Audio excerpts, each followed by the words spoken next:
اعوذ باللہ من الشیطان الرجیم بسم اللہ الرحمن الرحیم۔ سورۃ المدثر کے بارے میں ایک روایت یہ بھی ہے کہ اس کی جو پہلی 7 آیات ہیں یہ پہلی وحی ہے جو حضور پر نازل ہوئی، اور یہ ایک چونکہ صحابی کی رائے ہے لہذا اس کا ذکر کرنا مناسب ہے،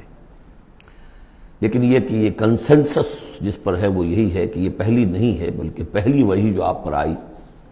وہ سورہ علق کی ابتدائی 5 آیات ہیں۔ مغالطہ اس وجہ سے ہوا ہے کہ سورہ علق کے نزول کے بعد جو اس کی آیات ہے شروع کی 5 اور اغلباً سورہ نون کی پہلی 7 آیات، پھر سورہ مزمل کی 10 آیات، ان کے نزول کے بعد پھر کچھ وقفہ رہا ہے۔ اس وقفے کے دوران جو ہے حضور پر خاصی طبیعت کے اندر بے چینی کی کیفیت طاری رہی۔ آپ چاہتے تھے کہ جلد از جلد یہ قرآن نازل ہو، لیکن اللہ تعالیٰ کی اپنی ایک مشیت تھی، اپنی حکمت کے تحت اس نے اس کا نظام بنایا تھا۔ اسی دوران میں اللہ تعالیٰ نے حضرت اسرافیل کو حضور کی تعلیم پر مامور کر دیا تھا، یعنی تعلیم جو ہے حضور کی وہ دنیاوی طریقے سے نہیں ہوئی کہ کسی کے سامنے زانو تلمس طے کیا ہو، الف باتا سیکھا ہو اور پھر اس کے بعد کتابیں پڑھی ہو، نہیں، اس اعتبار سے آپ امی محض تھے، دی ان لیٹرڈ ون۔ ہم یہ نہیں کہیں گے کہ آپ معاذ اللہ ثم معاذ اللہ جاہل تھے، نہیں، لیکن یہ کہ آپ نے اس طریقے سے تعلیم حاصل نہیں کی تھی جیسے کہ دنیا میں ہوتی ہے، لیکن یہ کہ شوق جو قرآن مجید کا آپ کو تھا اس کی وجہ سے آپ کو جلدی، اور جب یہ وقفہ ہوتا تھا تو بہت شاق گزرتا تھا، اور تعلیم اس دوران میں ہو رہی ہے حضرت اسرافیل کے ذریعے۔ پھر وہ واقعہ پیش آیا جو پہلے بھی میں آپ کو بتا چکا ہوں کہ حضور فرماتے ہیں کہ اپنی اسی شش و پنج میں جبکہ مجھ پر صدمے کی کیفیت تھی، میں ایک روز غار حرا سے نیچے اتر رہا تھا کہ آواز آئی یا محمد۔ میں نے ادھر ادھر دیکھا، دائیں بائیں پیچھے سامنے کوئی نظر نہیں آیا، تو کچھ خوف سا طاری ہوا طبیعت پر، بربنائے طبع بشری۔ تھوڑی دیر چند قدم آگے گیا، پھر یا محمد، پھر وہی کیفیت ہوئی میرے ساتھ۔ اب زیادہ تشویش لاحق ہو گئی، کوئی نظر نہیں آ رہا، پکار رہا ہے کوئی۔ تیسری مرتبہ یا محمد کہا تو اچانک آپ کی نگاہ اٹھی تو حضرت جبرائیل، وہی فرشتہ کہ جو غار حرا میں آیا تھا، اس کو آپ نے دیکھا کہ وہ پورے افق پر اس طریقے سے ہے کہ پورا افق اس سے بھر گیا ہے، اصل ملک کی صورت میں دیکھا۔ غار حرا میں کس کیفیت میں آیا تھا یہ بعد میں آپ کو بتاؤں گا، لیکن یہ کہ وہ مشابہت تو ایسی تھی کہ حضور نے پہچان لیا کہ یہ وہی فرشتہ ہے جو غار حرا میں آیا تھا، لیکن یہ کہ شکل یہ بالکل مختلف، یہ اصل ملک کی شکل تھی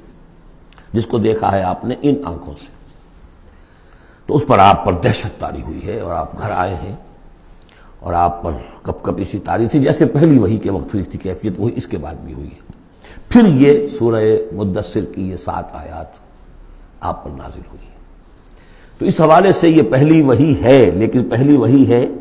پہلی فترت کے بعد، پہلا وقفہ جو ہوا وحی کے اندر اس کے بعد پہلی وحی ہے،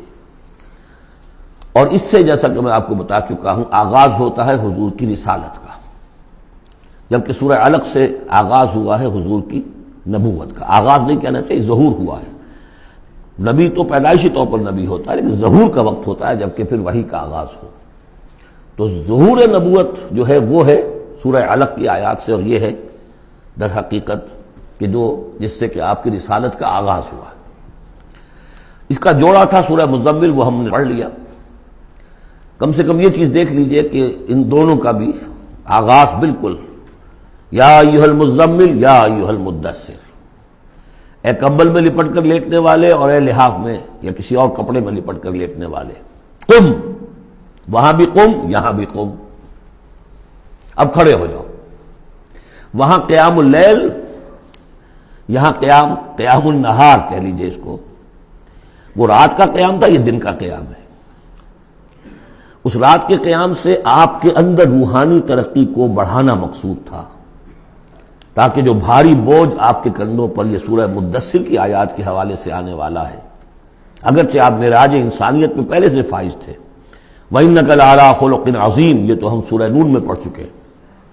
لیکن یہ کہ اس بوجھ کو اٹھانے کے لیے عام انسانی اخلاق سے بھی بلندتر روحانی طاقت کی ضرورت تھی، اور وہ اسی طریقے سے پیدا ہو سکتی تھی کہ یہ قرآن مجید کو آپ خوب کوٹ کوٹ کر اپنے اندر اس کو داخل کیجئے، جذب کیجئے۔ رتل القرآن ترتیلا، ہیمر اٹ ڈاؤن۔ حالانکہ کتنا قرآن اس تک نازل ہوا تھا، مطلب repeat repeat and repeat and repeat, جیسے آپ زور زور سے کسی چیز کو ہیمر کرنے کے لیے